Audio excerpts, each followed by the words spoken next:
তাইওয়ানকে ঘিরে সামরিক মহড়ার মেয়াদ বাড়ালো চীন। একই সাথে আমেরিকার ফোন ধরছে না চীন। রাশিয়া ইউক্রেন যুদ্ধের আগে যে আচরণ করেছিল, এখন চীনও সেই আচরণ চালিয়ে যাচ্ছে।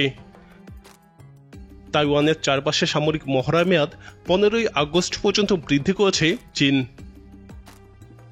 একই সঙ্গে দেশটি পিচ সাগর এবং বোহাই সাগরে আজ থেকে লাইভ ফায়ার মহড়া শুরু করেছে। চীনের সমুদ্র সীমা নিরাপত্তা কর্তৃপক্ষ এই কথা জানিয়েছে। কোরীয় উপদ্বীপের কাছে পিচ সাগরের দক্ষিণাংশে আজ সকাল 6টা থেকে সামরিক মহড়া শুরু করেছে চীন।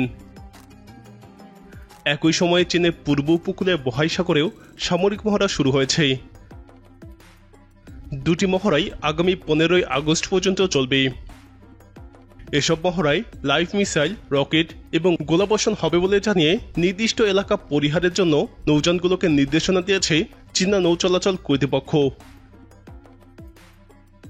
এদিকে তাইওয়ানের প্রতিরক্ষা মন্ত্রণালয় বলছে, চতুর্থ দিনের মতো আজও একঝাঁক জঙ্গি বিমান এবং যুদ্ধজাহাজ তাইওয়ান প্রণালীর মধ্যরেখা অতিক্রম করেছে।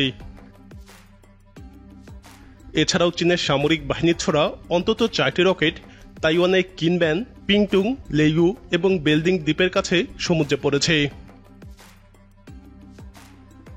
তাইওয়ানের কর্মকর্তারা বলছে, চীনের এই চলমান মহড়া তাইওয়ানের উপর সম্ভাব্য আক্রমণের কসরত বলেই ধারণা করা হচ্ছে। তাইওয়ানে কোথায় কখন সৈন্য অবতরণ এবং গোলাবর্ষণ করতে হবে চীনের সামরিক বাহিনী সেই চর্চাই করছে। সেন্ট্রাল নিউজ এজেন্সি জানিয়েছে, চীনের মহড়ার জবাবে তাইওয়ানের সামরিক বাহিনী দ্বিতীয় দিনের মতো আজও সতর্কবার্তা ইস্যু করেছে, পেট্রোল জাহাজ ও বিমান পাঠিয়েছে এবং স্থলভিত্তিক মিসাইল সিস্টেম সক্রিয় করেছে। মার্কিন প্রতিরক্ষামন্ত্রী লয়েড অস্টিন এবং joint chief of staff general mark মিলির যোগাযোগের প্রচেষ্টাকে এড়িয়ে যাওয়ার পাশাপাশি তাইওয়ানের চারপাশে ক্ষেপণাস্ত্র এবং যুদ্ধজাহাজ মোতায়েন সহ ভারী সামরিক মহড়া চালিয়ে যাচ্ছে চীন। হোয়াইট হাউসের স্পিকার ন্যান্সি পেলোসির তাইওয়ান সফরকে কেন্দ্র করে চলতি সপ্তাহে আমেরিকার সামরিক দপ্তরের একাধিক ফোন কলের জবাব দেয়নি চীনের শীর্ষ সামরিক কর্মকর্তারা। ঘটনার সঙ্গে সংশ্লিষ্ট 3 ব্যক্তির মতে, পেলোসি এবং তার প্রতিনিধি দলের সফরকে ঘিরে প্রশান্ত মহাসাগর অঞ্চলে যে উত্তেজনা দেখা দিয়েছে তার প্রতিক্রিয়া হিসেবেই আমেরিকার ফোন কলের উত্তর দেয়নি চীন। আমেরিকার সংবাদ মাধ্যম পলিটিকোর প্রতিবেদনে এই তথ্য জানানো হয়েছে।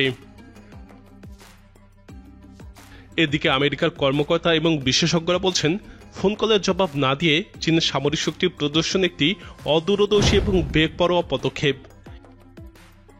ইতোমধ্যে এটি পরিস্থিতির উত্তেজনা বাড়াতে শুরু করেছে। ট্রাম্প প্রশাসনের এশিয়ান নীতি বিষয়ক পেন্টাগনের শীর্ষ কর্মকর্তা র্যান্ডি শ্রাইভার বলেন, যদি চীনা সামরিক বাহিনী আরও আক্রমণাত্মকভাবে কাজ করে তবে একটি নিরাপদ পরিবেশ তৈরির জন্য আমাদেরকেও একই প্রক্রিয়ায় এগোতে হবে। মার্কিন সামরিক কর্মকর্তারা চীনের মতো প্রতিপক্ষের সঙ্গে সম্ভাব্য দুর্ঘটনা এবং ভুল বোঝাবুঝি এড়াতে একটি উন্মুক্ত যোগাযোগ ব্যবস্থা বজায় রাখেন। মার্কিন রাজনীতিবিদ পেলোসির তাইওয়ান সফরকে ঘিরে চীন মার্কিন সম্পর্কে নতুন যে উত্তেজনা তৈরি হয়েছে তার ঝুঁকি এড়াতে ফোন কলের মাধ্যমে যোগাযোগের চেষ্টা করছে পেন্টাগন। তবে এটা সাড়া দেয়নি চীন। পেন্টাগন জানিয়েছে, জেনারেল মিলির সঙ্গে তার চীনা প্রতিপক্ষ chief of joint staff general Liu জোচেং এর সর্বশেষ ফোন আলাপ হয়েছিল গত 7 জুলাই। জেনারেল মিলির অফিসের এক বিবৃতি অনুসারে এ সময় 2 সামরিক কর্মকর্তা ভিডিও টেলিকনফারেন্সের মাধ্যমে উন্মুক্ত যোগাযোগের উপায় বজায় রাখার পাশাপাশি ঝুঁকি হ্রাসের বিষয়ে আলাপ করেছিলেন। এর আগে ইউক্রেন আক্রমণের ঠিক আগ মুহূর্তে আমেরিকার সাথে যোগাযোগ বন্ধ করেছিল রাশিয়া। প্রিয় দর্শক, চীনও কি রাশিয়ার মতো পদক্ষেপ নিতে যাচ্ছে? আপনার মতামত কমেন্টে জানান। নিয়মিত এরকম ভিডিও পেতে আমাদের চ্যানেলটি সাবস্ক্রাইব করে আমাদের সাথেই থাকুন।